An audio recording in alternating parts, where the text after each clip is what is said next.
It's Not a Boy. Chapter 4, Helen in Pink, Part 2. Then after a bit, my teacher said I had to go out again because playtime had ended and I had to do the drill with everybody else.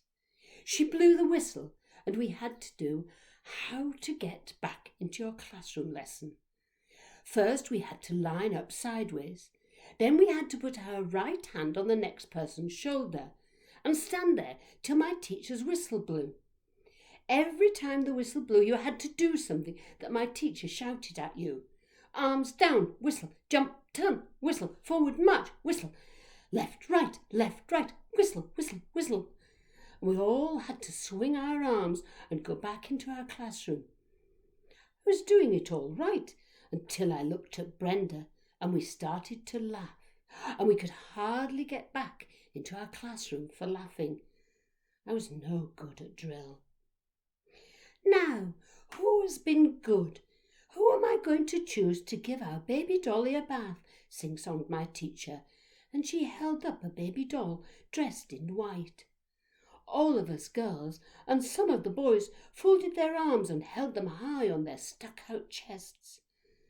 But that lad called Charlie Fox, who had told on me, just grinned and didn't fold his arms at all. Then all the others breathed in and held their breaths and stuck out their chests even more. Brenda did it as well, and so I copied. I'm not going to choose you, my teacher said to me, even though I was sticking my chest out even better than anybody else.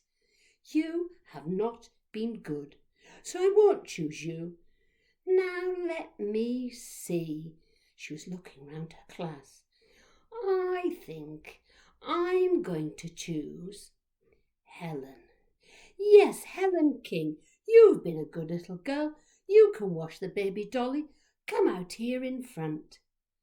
And when I saw Helen, who came out to the front, I knew why she had been chosen. She looked so pretty in her pink dress.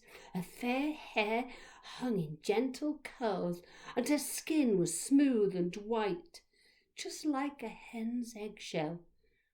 She stood there with her hands together in the front of her, looking so lovely anybody would have chosen her instead of me. Now, which special little friend do you want to help you? Sing-songed my teacher. Helen would surely never choose me. I was right.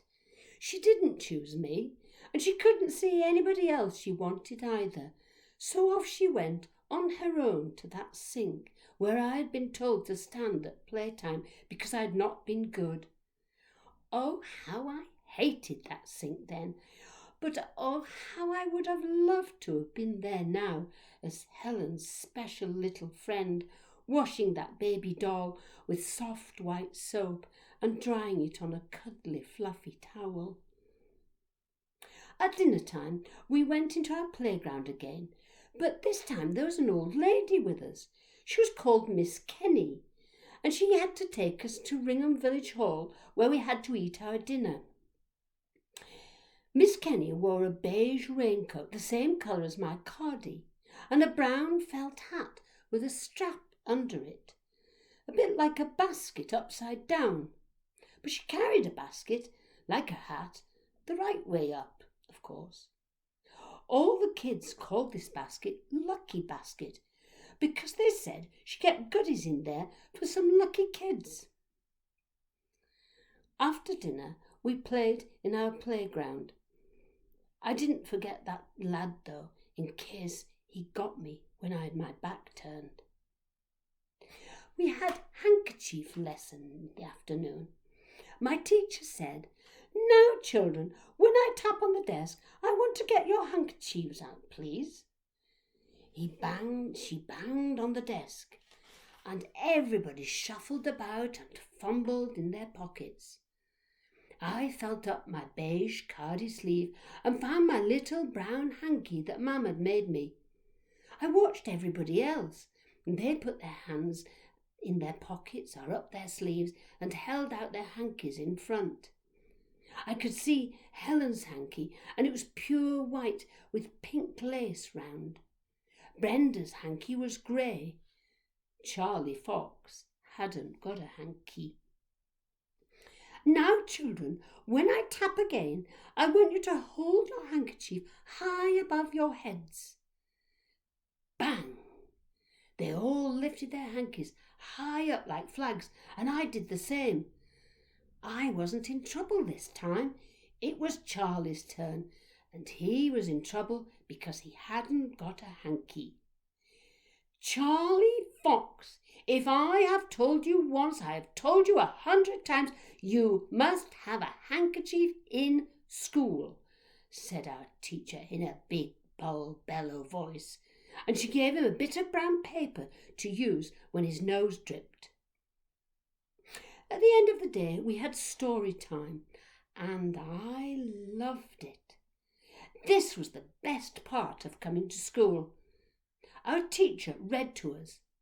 Nobody ever had any time to read to me at our house. Anyway, it was a story about Belle of the Ballet. It was Helen's storybook, and she had kindly lent it to our teacher, and I was very glad she had. It was about a girl who was a good ballet dancer, and she was very good at her lessons too, and I kept thinking and thinking about Belle, and I was thinking that I was her. Oh, I could have listened forever, and I couldn't help wishing that Mum had been able to knit me ballet dancers round my cardie after all. At going home time, I went down to the bus stop holding hands with Brenda, and we sat on the bus together. She told me that she lived on a little farm in a village called Sunkstead, but it came after Gum, so I got off before her. I tore down our lane with our Gwendy, and we burst through our door, and Mam brought us eggs on toast for tea. I got quite friendly with Brenda after that, and she was my special friend now, and we used to go to each other's houses to play at weekends. When I stayed overnight at her house, I asked Gwendy to put the pop hole down at night to keep our hens safe. I didn't forget the fox. I got off the bus at Brenda's lane end, and she was always there waiting for me with her big sister Jeanie in their horse and trap. Their horse was not like our old Dobbin, of course, because this horse wasn't a cart horse. He'd been a race horse, but he'd retired now, and he was called Lucky Basket, which Dad said was a sort of swear word, but I couldn't understand that, and I told him about Miss Kenny's Lucky Basket, but Dad said that was different. Anyway, Brenda jumped down and ran to meet me, and we did our old joke, arms down, jump, turn, forward march, and we shouted at the top of our voices and laughed our heads off, and then we got into the little high cart. It was only meant for 2 people, but we squashed up together, and Jeanie said, "Walk on, Lucky Basket," and he stepped out left, right, daintily down their lane to their house. Brenda and me played about all day on the farm. Sometimes I was allowed to milk their cow. You see, they didn't have a big herd like us, and they didn't have milking machines because they only had 1 cow, and they milked her by hand. She was called Buttercup because she lived in a field full of buttercups. And they didn't care what they called them down south or what letter it should begin with. They just called her what they wanted. I had a try at milking Buttercup, but I hardly got any milk out of her, and we all laughed. Then Brenda squirted the milk really well, and it rattled into a bucket and frothed up into creamy bubbles for tea. We had rabbit pie with a rabbit that had been shot on their land, and then we had apple pie with apples from their orchard. At night I slept in a bed with Brenda and Jeanie. One night when their mum and dad had gone out, I was frightened, and so I cuddled up under the blankets, and Jeanie went down to get something to cheer me up. While we were waiting for Jeanie, Brenda stroked my arm. Jeanie brought us some of Buttercup's milk in a big enamel mug and cocoa powder with sugar on a plate. We sucked our fingers to make them wet and then dipped them in the mixture. It was crunchy and sweet and bitter all at the same time, and it was the best thing I'd ever tasted.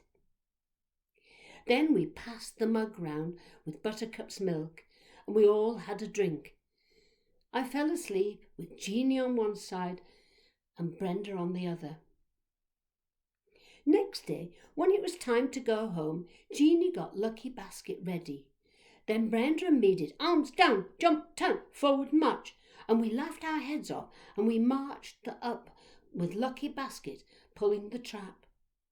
Then off we went, stepping out, left, right, to the bus stop to catch my bus home.